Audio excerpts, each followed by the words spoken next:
السلام عليكم ورحمة الله وبركاته. كوجمتو تافير دفتوتكم ماتي بچم جرو جرتو بك جراتم بغنا غادان غار channel كيا تلفتن نمون جانا كرا كرا فاراتاتن لايك شير سبسكرايب وراتي ماتي كينيا تدبل مان سني انجدا كيسما بريدا توكو سني كبدين فينجرا كيسما سمباي جالتنو في كبدانو اكسمالي سوشال ميديا كانت بكما كانت اني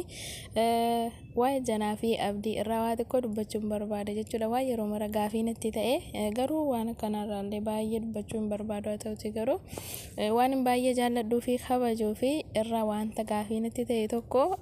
سيدتلو كان غافي تون ملا يكان مو كتو بتن بيكو غرو مي ياده ولا ججرو وان غافي نتي تاي كان مي فيديو كان هانغا تمرادا وچو في لان سنين جدا اغا ابدي في جنا دوغا باي توكون خباجاني باي توكون هوردوفاني نن لا فيديو جرا jechuudha baay'ee natti tolu haalli jana baay'ee tokko natti tola baay'een jaalladhaani garuu immoo jechuudha torban lamaan kana keessa wanti ta'aa jiru baay'ee tokko gaafii natti ta'e jechuudha abdii fi janaa gidduutti ani hanga yoona walitti dhufnisa jiraatti baay'ee tokko gammadee jira hanga yoona immoo garuu wanta kana gidduu jiraatti illee hin uumama Jadi takku malee yaada hin beeku otuma uumameefis immoo akkuma nama tokkotti keessaan waliin haasa'anii maaliif jennaan jireenyi kun jireenya dhuunfaati jireenya dhuunfaa yeroo jennu namoonni maatii nuuf ta'anii jiran akkuma maatii keenyaatti ta'eetuyyuu maatiidhuma keenya garuu immoo wanta akkanaa kun baay'ee yeroo sooshaal miidiyaa irratti gadi bahu wanta addaatu jira jechuudha kanneen walitti dhufeenya namaa hin jaallanne baay'eetu jira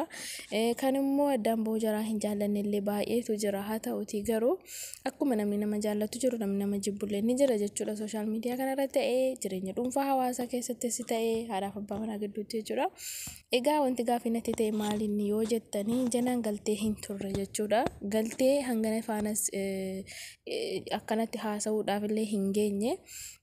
wanti kun piraankiidha moo dhugaadha kan jedhu kan baay'ee sammuu kan koo keessa deemaa jiru jechuudha wanti gidduu jaraa kanatti deemaa jiru nam tokko fakkeenyaaf jarri wal jaallatanii wal amananii nikaa wal godhatanii jiran jechuudha abdiiniif jenaan nu salgii jaraa eegaa jirra gaa'elee jaraa yoomi jenne boroo nutti mufutaan nutti jenne baay'ee eegaa jirra jechuudha garuu immoo dhugaatti wanti isin hojjetaa jirtan kun fakkeenya namaaf ta'a wanta kana dhugaadhumaan uumamee jira namni irraa barataa jettanii hojjetaa jirtan immoo jireenyuma dhuunfaa keessanii haala kanaan sooshaal miidiyaa irratti adeemsisaa jirtan immoo keessaa waliin haasaa jirtanii jiranidhaan kan na dhibee jechuudha kanatu gaafii natti ta'e jechuudha maaliif jennaan wanta kana qilleensi seenuun isaa hin barbaachisu jireenya warraaf abbaa manaa gidduu jechuudha wanti nama barsiisu waan baay'eetu jira diraamaa yoo ta'e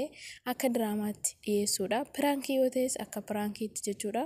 ni beektani piraankiin immoo dhugaa walitti immoo yoo ta'e Muslima nama amantaa muslimaa ta'e gidduutti piraankiin dhorkaadha jechuudha. Piraankiin jechuun soba jechuudha. Soba dhugaa fakkeessuu jechuudha. Tun immoo ulamoonni gaafatamanillee sanarraa deebii kennanii jiran piraankii irratti waa'ee yeroo hedduu dubbatama jechuudha piraankiin hin ta'u. Garuu immoo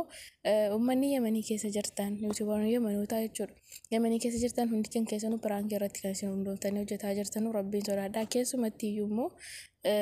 yoo dubbachuu ta'e dhugaa dubbachuu yoo ta'e jadiid akkasumallee uffata shamarran jechuudhaan waan akkasii shamarran biraatii walitti piraankiidha jettanii baamana warra piraankii gochuudhaan wanta akkanaa kun dhugaa dubbachuuf wallaahi maallaqni isin gara sanarraa argattan otoo qaamumaan ofumaa keessaniif ulamoota gaafattanii baay'ee gaarii jechuudhaan keessi koo takkaamoota haa ta'e piraankii daraanii nan ilaala garuu keessi koo murtaa hin ta'u maaliif jennaan egaa mana taa'anii maallaqa hojjechuu jennaan waan hin taane waan rabbiin hin jaallanne hunda hojjechuu miti jechuudha. Kanaafiyyuu guyyaadhaa wantan isinitti barbaade jireenya dhuunfaa kan keessanii abdiif janaa jechuudha baay'ee tokkoon isin jaalladha baay'ee tokkoon isin kabajaa dhugaa dubbachuuf wallaahi guyyaa gaa'ila keessanii guggutii yookaan guggutiidhaan eegaa jira jechuudha yaani yoomi kan jedhudha jechuudha maaliif janaan nama mala qabeettii nama suutumee nama baay'ee tokko bakka jiraa miti ofitti amanamummaa ishee gaarummaan ishee kanuusiif janaa hundumayyuu nan jaalladha garuu jara kan lachan baay'ee tokko dinqisiifadha baay'ee tokko keessi koo murtaa'aa ta'ee bakka gammachuudhaan viidiyoo jaraa daawwata jechuudha. Yaanni kiyya kanumaa yoon dogongora dhiifama godhaate akkasumallee kadir martuu maal akka dubbate walumaan ilaallaa gara viidiyootti. Dr. Abiy kubur Dr. Abiy hayya nama Oromoof dalage numaan faarsaa hoo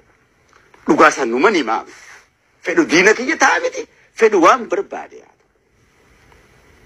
hamma saba kiyyaaf godheetti numan hima dhugaasa. waan tokko nan gootu. Dooktar Alii Birraati. Maaf akka mootummaan Itoophiyaa waraana xayyaara lama baasee waraana dachii samii baasee alaabaa biyyoolee isaa uffisee ulamaa'ota baasee mootummaan Itoophiyaatiin baasee Dooktar Abiy akkatti awwaalee garte Birraa ummata isaa baasee ulamaa'ota baasee alaabaa Itoophiyaatti maree jechuu barbaadda. Alaabaa tantee malee dhiira taatee dhuftee maammariin alaabaa qabdaa? Alaabaan kee akka kami? Maan fidin? Yoo dhiira taate? Maatti mariin? Akka biyyooleessatti biyyattiin alaabaa qabdi kabajamtuu. Sunis dhiigaan dhufte. Maa waraana baaftee hin dabaalin akka biyyi sanitti bosona keessatti Alii Birraati.